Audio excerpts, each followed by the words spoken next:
I'd like to begin by wishing my mother a happy Mothering Sunday in England. It's the middle Sunday of Lent, and England, that's always Mother's Day. My mother's been a faithful viewer of our services for a couple of years, and last week she was joined by over 150 households watching online as we live streamed our service. Sadly, this week we can't be inside the church live streaming, but we're doing the best we can in bringing you this service under all the constraints that there are. So I'm out here with no congregation to preach to, which is an odd situation, but it is something that I've done before. When I was interviewing, or in the process of interviewing for the job here at St. James, Lee Wagner from the vestry came out to see me. He was on the calling committee, and he sat me down and he said, "Mark, there's two of you in the running for this post. Your rival," he said, "has got a large internet presence. He's got sermons, talks, blogs out there." He said, "When I looked you up on the internet, all that came up was you doing an Elvis impersonation at a parish party."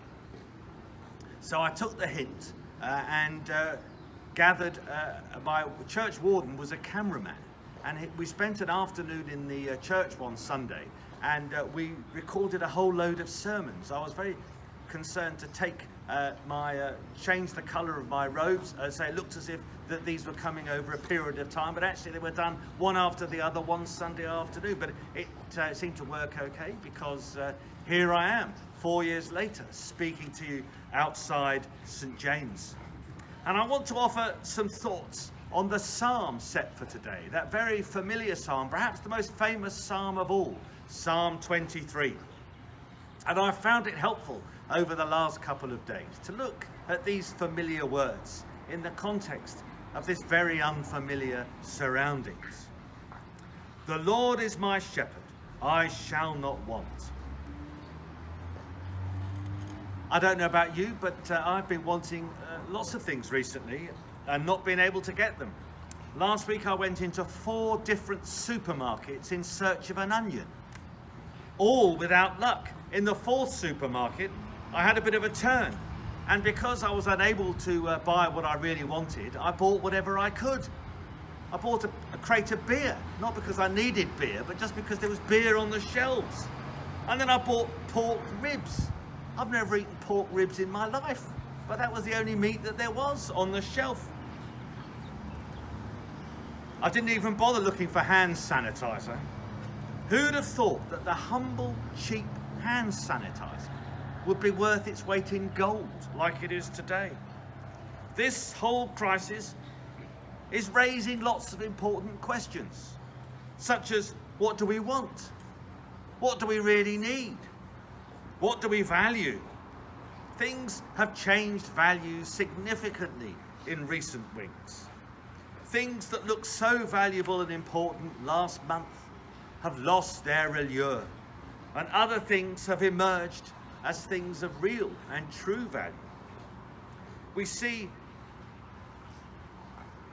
in the Old Testament reading, which Laura will bring to us in a moment, that God's values have never been aligned with the way of the world. When choosing a king, God chose David from amongst the sons of Jesse, even though he didn't look to be the obvious choice. In fact, his father Jesse didn't even bring him in for Samuel to look at. "He's out with the sheep," he said, "don't bother with him." But God saw things differently. God sees things differently. God values different things. God looked at the heart, we're told elsewhere. God looked into David's heart and saw that he was a man after his own heart, and knew that he was the man he wanted to be king, because God's values weren't the same values as others who were looking for a king. With everything off kilter as it is now, we have the opportunity to see things differently, to look at things more as God sees them. Let's be examining our values in this context. How are we seeing things? What do we want? What do we need? What's of real value? And hear this line from the middle of the psalm. "Even though I walk through the darkest valley, I fear no evil, There is much talk of fear at the moment. The governor of New York said this: "This is a public health crisis, but more than that is the fear. The panic is a bigger problem than the virus." Fear is a powerful motivator and energizer. And not all fear is bad. It's fear of catching this wretched virus that keeps us washing our hands. But much fear is simply irrational and unhelpful. Julius Caesar was mortally afraid of thunder. Whenever he heard it, he had to get underground. Marshal Saxe, the famous soldier, victor at the Battle of Fontenoy, screamed in terror and ran at the sight of a cat. And Peter the Great was unable to cross a bridge.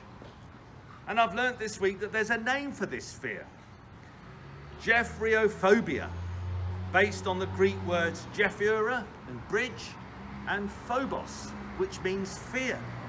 And it's not uncommon. The Mackinac Bridge in Michigan offers a timid motorist program, which about 1,000 people use a year. And in this program, you arrive at the bridge, you get out, you move round to the driver's seat, and one of the authorities gets in and drives your car over the bridge. This current crisis is scary.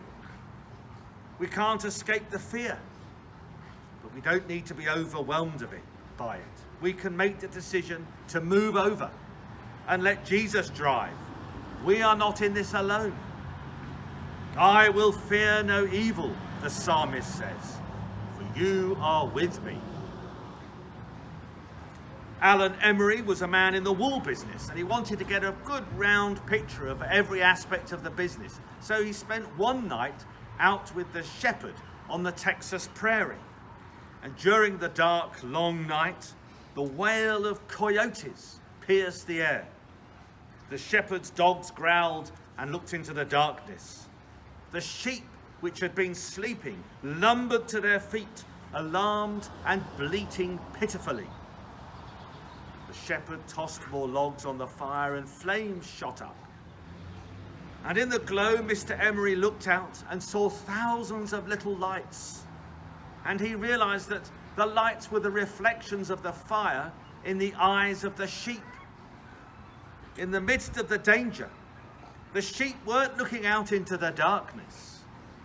They turned towards the shepherd. They looked to the shepherd for safety. They knew that the shepherd would keep them safe. Jesus is the good shepherd. Let us keep our eyes fixed on him. These are very trying times, and it's significant for us as Christians that they're falling in the season of Lent. Who'd have thought when we were discussing on Ash Wednesday what we should give up for Lent, should it be chocolate or coffee, that we'd get to today, the middle Sunday of Lent, and we've given up going to bars and restaurants, going to the cinema, golf. We've given up going to school, college, graduation. We've given up going out of the house. Life has been stripped back. And it's a stripping back that's always meant to be a part of Lent. And this is a Lent like no other. Fundamental questions are coming into view as everything is being stripped away. What do we fear? In whom or in what do we trust? Where is our hope? This is a time of testing. These are the experiences that shape us. How are we responding to this crisis? Let's have as part of our response a return to our formative texts, the texts which define us and shape who we are as Christians. In times of crisis, these texts are of most value. In the coming week, Rebecca and I will try and offer reflections on various biblical passages to see how they continue to speak to us and speak to us afresh with new meanings in times of crisis. Psalm 23 is a famous psalm because it has spoken to people of faith in times of crisis over centuries. Countless people have found comfort in these words. Let's look to join their number.